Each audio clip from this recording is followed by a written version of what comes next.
Hi everyone, मैं हूं आपकी श्रद्धा दीदी एंड वेलकम टू अपना कॉलेज। आज की वीडियो में हम बात करने वाले हैं कि अपने समर वेकेशन के जो टाइम है उसको मैक्सिमाइज कैसे करना है अपनी फुल पोटेंशियल तक जाने के लिए। तो इस वीडियो के अंदर हम सारी चीज़ें डिस्कस करेंगे ईयर वाइज कि आपकी समर वेकेशन है तो आपको क्या क्या चीज़ें करनी चाहिए। कॉलेज के अंदर हम स्टूडेंट्स की सबसे बड़ी कंप्लेन ये होती है कि हमारे दोस्त ने ये कर लिया है, उस दोस्त ने वो कर लिया है, और इतनी सारी चीज़ें करने के लिए तो हम कैसे अपने टाइम को मैनेज करें, कैसे करें इतनी सारी चीज़ें, कैसे नई चीज़ें सीखें। तो इस वीडियो के अंदर हम उसी चीज़ को एड्रेस करेंगे, क्योंकि जो समर वेकेशन होता है ना वो एक वरदान की तरह आता है कॉलेज लाइफ में, जब हमें पूरा फुल टाइम मिलता है, चीज़ें सेटल हो जाए हमारे लिए, हम चिल आउट भी कर पाएँ, हम नई चीज़ें भी सीख पाएँ और कोई ज़्यादा बर्डन भी ना हो हमारे ऊपर, ना एग्जाम्स का ना क्लासेस का। तो वीडियो स्टार्ट करने से पहले आज मैंने एक छोटी सी चीज़ सीखी है जो उसको मैं शेयर करना चाहूँगी कि लाइफ को ना हम एक मैराथन की तरह ट्रीट करना है। मतलब ये छोटी रेस नहीं है, ये एक बहुत बड़ी रेस है जो चलती जा रही है, चलती जा रही है। तो इसमें मैं ये ना कंपेयर करूँ कि मेरे साइड वाला जो व्यक्ति है वो मुझसे तेज़ भाग रहा है, धीरे भाग रहा है, कैसे भाग रहा है। मुझे देखना है कि मैं एक स्टेप एट अ टाइम लेकर चलूँ। मतलब हमारा जो अगला एक्शन है, क्या वो हम अपनी फुल पोटेंशियल के साथ कर पा रहे हैं, क्या वो हमें हैप्पीनेस दे रहा है, हमें कौन सी डायरेक्शन में लेकर जा रहा है। तो एक स्टेप के बारे में सोचना है, ये नहीं सोचना जर्नी कब खत्म होगी, कैसे खत्म होगी, उसकी पहले हो जाएगी, क्या वो अपने गोल्स पहले अचीव कर लेंगे, बाद में करेंगे। हमें देखना है हमें गोल की तरफ जा रहे हैं तो एक स्टेप हमें अपनी फुल पोटेंशियल के साथ आगे लेना है। तो उसी माइंडसेट के साथ हमें अपनी समर वेकेशन के बारे में सोचना है जब भी हम कॉलेज के अंदर है। अब सबसे पहले बात करते हैं एक फर्स्ट ईयर स्टूडेंट के पर्सपेक्टिव से। फर्स्ट ईयर में आपकी जो समर वेकेशन होगी वो अकेली ऐसी वेकेशन होने वाली है, मतलब लार्जेस्ट स्पैन ऑफ टाइम ऐसा होने वाला है जिसमें आपके पास कोई प्रेशर नहीं होगा कि आपको इंटर्नशिप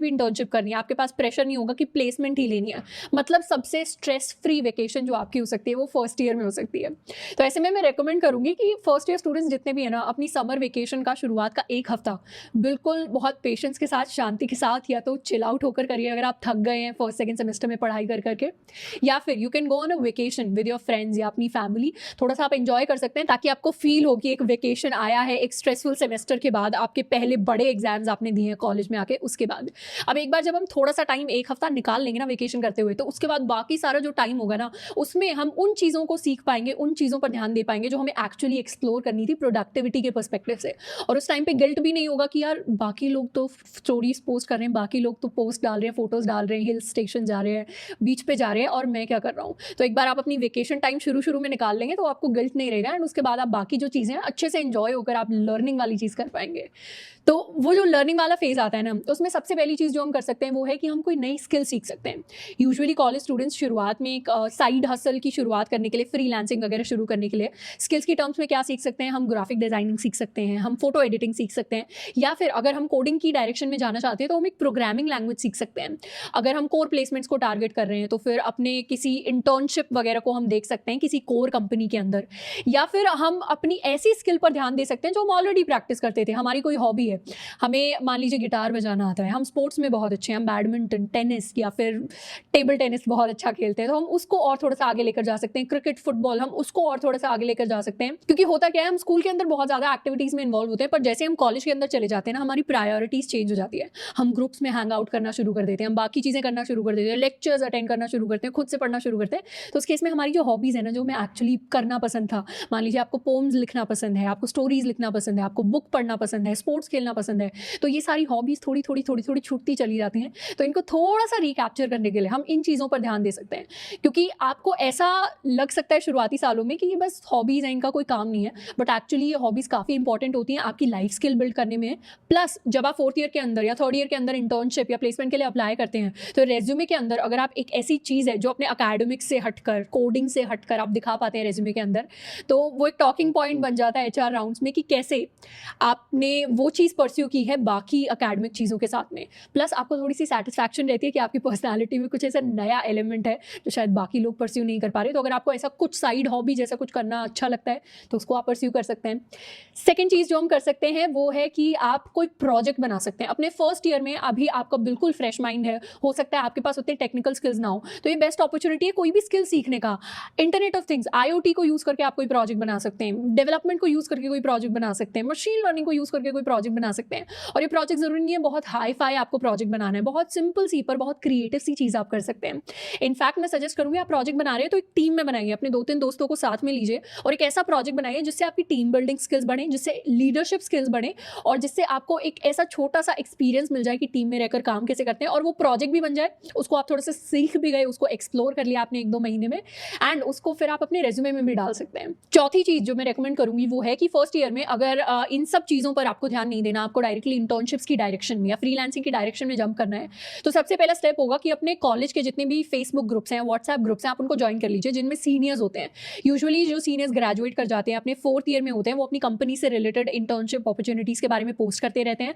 तो आपको काफ़ी फ़ायदा होगा अगर आप इन ग्रुप्स को ज्वाइन कर रहे हैं, या अगर आप कोडिंग की डायरेक्शन में जाना चाहते हैं तो आप फोरम्स ज्वाइन कर सकते हैं जहाँ पे कोडिंग से रिलेटेड या कंपेटिटिव प्रोग्रामिंग से रिलेटेड कॉन्वर्सेशंस चलते हैं, या आप ऐसे चैनल्स को फॉलो करना स्टार्ट कर सकते हैं। तो बहुत सारी ऐसी अपॉर्चुनिटीज़ हैं जो समर्स के अंदर स्टूडेंट्स को मिलती हैं। इनफैक्ट फर्स्ट ईयर स्टूडेंट्स के लिए काफ़ी सारी इंटर्नशिप अपॉर्चुनिटीज़ कंपनीज निकालती हैं, एंड सेकेंड ईयर स्टूडेंट्स के लिए भी निकालते हैं, जिसके बारे में एक डेडिकेटेड वीडियो हमने ऑलरेडी बनाया हुआ है। फोर्थ चीज़ जो हम कर सकते हैं वो है कि आपका अगर कोई स्टार्टअप आइडिया होगा, आजकल स्टूडेंट्स फर्स्ट ईयर में कुछ फ्रेश स्टार्टअप आइडिया लेकर आते हैं, तो ऐसा अगर आपका स्टार्टअप आइडिया है जिसको आप अकेले परस्यू करना चाहते हैं, दोस्तों के साथ परस्यू करना चाहते हैं, तो उस पर आप काम करना शुरू कर सकते हैं। ये एक ऐसा टाइम होगा जब ना प्रोफेसर्स आपके साथ इंटरफेयर कर रहे होंगे, ना पेरेंट्स कर रहे होंगे, ना कोई और कर रहा होगा, क्लासेस का टेंशन नहीं, एग्जाम का टेंशन नहीं है, तो पूरा टाइम आपको मिलेगा उस चीज़ पे फोकस करने के लिए जिस पर आप एक्चुअली काम करना चाहते हैं। और इसके अलावा अगर आपको इन सब में से भी कुछ अच्छा नहीं लग रहा, तो आई वुड रेकमेंड कि अपने फर्स्ट ईयर को थोड़ा, अगर आपको चिल तरीके से बताना है इस समर वेकेशन को, तो आप बहुत सारी अच्छी अच्छी बुक्स पढ़ सकते हैं जो आपको और ज़्यादा लर्निंग या और ज़्यादा डिफरेंट पर्सपेक्टिव्स देंगी, या फिर आप कुछ बहुत अच्छी मूवीज़ देख सकते हैं। अब जो मेन चैनल है अमन दत्तरवाल, उस पर ऑलरेडी आपको एक दो बहुत अच्छे वीडियोस मिल जाएंगे अबाउट दीज बुक्स जो आप पढ़ सकते हैं, डिफरेंट सेगमेंट्स जैसे एंटरप्रेन्योरशिप हो गया, फाइनेंस हो गया, स्टार्टअप्स हो गए, इन चीज़ों के बारे में सीखने के लिए, या फिर डिफरेंट बुक्स जो आप देख सकते हैं अपनी कॉलेज लाइफ के अंदर। अब सेकेंड ईयर के स्टूडेंट्स जो हैं उनको समर वेकेशन के लिए या तो अगर आपके पास टाइम है, अगर आप डायरेक्टली सेकेंड ईयर खत्म होने के बाद अपने थर्ड ईयर के शुरुआत में इंटर्नशिप में जंप इन नहीं करना चाहते, तो उस टाइम पर आप वो सारी चीज़ें परस्यू कर सकते हैं जो फर्स्ट ईयर के लिए मैंने बताई है। प्लस एडिशनल मैं आपको एडवाइस दूंगी, अगर आप इंटर्नशिप को टारगेट करना चाहते हैं तो अपने सेकेंड ईयर के समर वेकेशन को लगाइए इंटर्नशिप के लिए प्रिपेयर करने में। अगर आप कोडिंग की डायरेक्शन में जा रहे हैं तो पूरी आपको लैंग्वेज सीखनी है, पूरा DSA लिस्ट दे रखा है जिसको आप प्रैक्टिस कर सकते हैं इस टाइम के अंदर। साथ के साथ अपना रेज्यूमे जो है उसको और ज़्यादा बेटर करना है, उससे रिलेटेड कोई डाउट्स है तो नीचे मुझे कमेंट करके आप बता सकते हैं। अगर नॉन टेक में जाना है तो नॉन टेक के लिए यू कैन ट्राई आउट कि आसपास से कोई आपको इंटर्नशिप मिल जाए इस तरीके की जिसमें आप कुछ मैनेजमेंट वाला कर रहे हो। ज़रूरी नहीं आप कोई लार्ज स्केल इंटर्नशिप करें, आप बहुत छोटी सी इंटर्नशिप कर सकते हैं, किसी स्टार्टअप के अंदर कर सकते हैं, किसी कॉलेज के जो आपके सीनियर्स हैं उनके स्टार्टअप के अंदर कर सकते हैं, वो मैटर नहीं करता क्योंकि इंटर्नशिप में ज़्यादा वर्क एक्सपीरियंस आपका एक्सपेक्टेड नहीं होता, पर आप करेंगे तो आपको खुद को अच्छा लगेगा कि एक्चुअली काम करने में लगता कैसा है, एंड जो एडेड आपके पास अगर थोड़ा बहुत इनकम स्टाइपेंड की तरह आ जाता है तो दैट ऑल्सो फील्स गुड।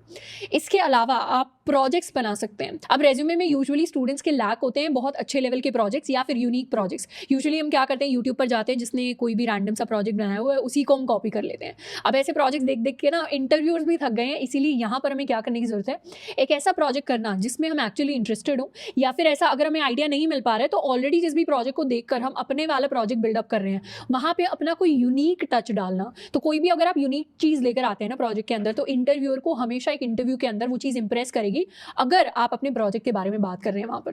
तो डेडिकेट दिस टाइम, अगर आप इंटर्नशिप को टारगेट कर रहे हैं तो अपने इंटर्नशिप के लिए प्रिपेयर हो जाइए। ये नहीं सोचना है कि थर्ड ईयर आ जाएगा उसके बाद हम प्रिपेयर करना शुरू करेंगे, उसके बाद हम पढ़ना शुरू करेंगे, क्योंकि यूजुअली शुरू में ही यानी अगस्त के अंदर ही जो अच्छी अच्छी कंपनीज हैं वो आपके कैंपस के अंदर या तो आना शुरू कर देंगी या फिर वो एप्लीकेशन रोल आउट कर देंगे ऑफ कैंपस के लिए। तो आप शुरू में एक बहुत अच्छी कंपनी अगर ले लेते हैं तो उसमें PPO के आपके चांसेस बढ़ जाते हैं, तो आपको प्लेसमेंट के लिए अलग से बहुत ज़्यादा तैयारी नहीं करनी पड़ेगी। तो काफ़ी सारे फैक्टर्स आ जाते हैं। तो टारगेट करिए कि अगर इंटर्नशिप टारगेट करनी है तो अभी पढ़ाई करनी है और शुरुआत में ही ले लेना है, बाद के लिए उसको नहीं छोड़ना है। अब इसके बाद थर्ड ईयर स्टूडेंट्स को भी मैं सिमिलर सा केस दूंगी। अगर प्रोजेक्ट आपने आई होप कि शुरू के 2 सालों में अभी तक बना लिए हैं, अगर नहीं बनाए तो थोड़े से आप बना सकते हैं, एक प्रोजेक्ट तो एटलीस्ट बना सकते हैं समझ के अंदर, प्लस अपनी प्लेसमेंट के लिए तैयारी शुरू कर सकते हैं। आई गारंटी यू कि अगर आपको प्लेसमेंट्स टारगेट करनी है अपने फोर्थ ईयर के अंदर और आप थर्ड ईयर की वेकेशन में उस टाइम में अपने प्लेसमेंट्स की तैयारी करते हैं, तो वो ऐसा डिसीजन होगा जिसको आप कभी रिग्रेट नहीं करेंगे। क्योंकि वो स्टूडेंट्स जो अपने थर्ड ईयर के समर वेकेशन में प्लेसमेंट की तैयारी में टाइम लगा देते हैं और फोर्थ ईयर में शुरुआत में ही अच्छी प्लेसमेंट ले लेते हैं,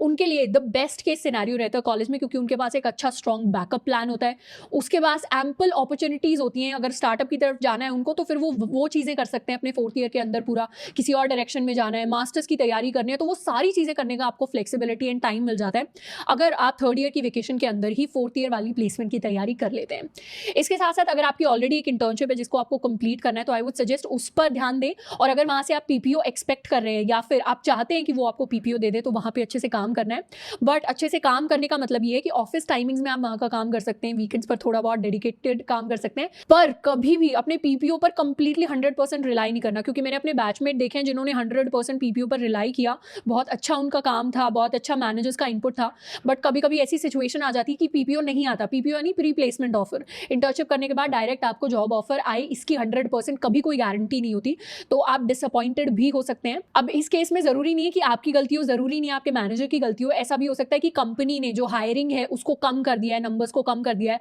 तो वो कुछ डेडिकेटेड कॉलेजेस से ही स्टूडेंट्स ले रहे हैं या फिर कम नंबर ऑफ स्टूडेंट्स ले रहे हैं और आपका लक थोड़ा सा वहाँ पे ज़्यादा अच्छा नहीं रहा कि आपने उस लिस्ट में मेक नहीं किया। बट ऐसे केस में आपको क्या करना है, इंटर्नशिप के साथ साथ अपने जो शाम वाला टाइम होता है या अपना जो वीकेंड वाला टाइम होता है उसको ज़्यादा यूटिलाइज करना है प्लेसमेंट की तैयारी के लिए। तो प्लेसमेंट के लिए आपको काफ़ी ज़्यादा डेडिकेटेडली पढ़ना पड़ेगा, और ये शायद सबसे मुश्किल टाइम होगा जिसमें आप एक फुल टाइम इंटर्नशिप प्लस एक प्लेसमेंट की तैयारी वाले फेज में होंगे। बट अगर आप ये चीज़ अच्छे से पुल ऑफ कर पाते हैं ना, तो एट दी एंड मैक्सिमम जो स्टूडेंट्स इस चीज़ को कर रहे होंगे उनके पास एक पीपीओ भी होगा, प्लस वो वर्स्ट केस सिनेरियो के लिए बहुत अच्छे से प्रिपेयर्ड होंगे। एंड इनफैक्ट अगर पीपीओ उनकी ड्रीम कंपनी से नहीं आ रहा तो वो अपनी ड्रीम कंपनी में जाकर प्लेसमेंट लेने वाले उस पोजीशन के अंदर होंगे, और आप बहुत ही ज़्यादा कॉन्फिडेंट फील कर रहे होंगे अपने 4th ईयर के अंदर। अब 4th ईयर स्टूडेंट्स जिनका समर वेकेशन आ रहा है, जो कंपेटिटिव एग्जाम्स की तैयारी कर रहे हैं, मास्टर्स की तैयारी कर रहे हैं या फिर अभी भी प्लेसमेंट की तैयारी कर रहे हैं, उनको तो मैं एडवाइस दूंगी कि डेडिकेटेडली उस पर और थोड़ा सा फोकस हो जाए। एंड वही चीज़, one step at a time, don't compare yourself with other people. खुद की जर्नी हमें खुद ही डिफाइन करनी है, तो एक एक स्टेप को पूरा डेडिकेशन के साथ करना है, और बिल्कुल भी मुझे नहीं लगता थोड़ी सी भी होप लूज़ करने की ज़रूरत है। बहुत सारे ब्राइट चीज़ें जो हैं वो आपका वेट कर रही हैं, और वो स्टूडेंट्स जिनको ऑलरेडी मिल गई है वो चीज़, तो आई वुड सजेस्ट कि spend some time with your family, क्योंकि 4th ईयर के बाद हम डायरेक्टली किस चीज़ में जाने वाले होते हैं, जॉब्स के अंदर जाने वाले होते हैं। बहुत सारे स्टूडेंट्स रीलोकेट करने वाले हैं बैंगलोर जैसी सिटी में, हैदराबाद, मुंबई, दिल्ली। तो आप अगर अपने होम टाउन से निकल कर कहीं और रीलोकेट करने वाले हैं तो आपको काफ़ी टाइम मिलेगा अपने फ्रेंड्स के साथ टाइम स्पेंड करने का। बट फैमिली से आप थोड़ा सा दूर जा रहे हैं तो कोशिश करिए उनके साथ आप 1-2 वेकेशन बिता लें, थोड़ा सा टाइम बिता लें, तो वो काफ़ी आई थिंक मेमोरेबल होगा जब आप उनको मिस कर रहे होंगे दूसरी सिटी में रहते हुए। बाकी आप अपने फ्रेंड्स के साथ भी 4th ईयर के एंड में एक ट्रिप प्लान कर सकते हैं, उसको कंप्लीटली एंजॉय कर सकते हैं। और सबके लिए, मतलब 1st, 2nd, 3rd, 4th जिस भी ईयर में हैं आप, मैं एक सिंगल टिप दूंगी कि अपने एक समर वेकेशन में एक ऐसी चीज़ ज़रूर करनी है जो आपने कभी नहीं सोचा था आप कॉलेज लाइफ के अंदर करेंगे। I am not asking you to go towards negative direction, I am saying कि कुछ ऐसा अनएक्सपेक्टेड कुछ करना है, या फिर ऐसी चीज़ जो आपका हमेशा से ट्राई करने का मन था बट शायद आप कभी कर नहीं पाए, तो वो चीज़ आप डेफिनेटली ट्राई कीजिए। हो सकता है किसी के लिए वो हो कि आप कोल्ड कॉलिंग कर रहे हैं, आपका कोई बिजनेस आइडिया है उसको आप डायरेक्टली किसी को भी रैंडमली कॉल करके पिच कर रहे हैं। हो सकता है किसी के लिए वो है कि आप अपने हेयर कलर करा रहे हैं। तो जो भी डिफरेंट चीज़ है उसको एक डिफरेंट चीज़ को कॉलेज लाइफ के अंदर ट्राई ज़रूर करिए, बिकॉज वो आपके लिए एक बहुत मेमोरेबल एक्सपीरियंस बनेगा। तो आई होप कि समर वेकेशन के लिए मैंने काफ़ी सारे आइडियाज़ दे दिए हैं, और डिपेंडिंग अपॉन आप कौन से ईयर में हैं आपको काफ़ी सारी प्रोडक्टिविटी बेस्ड जो एडवाइस है वो भी मैंने पूरा देने की कोशिश की है। आई होप कि आपके समर वेकेशंस हैं बहुत फन, बहुत चिल और बहुत ही अच्छे तरीके से जाए। आज के लिए इतना ही, मिलते हैं नेक्स्ट वीडियो में। Till then keep learning and keep exploring.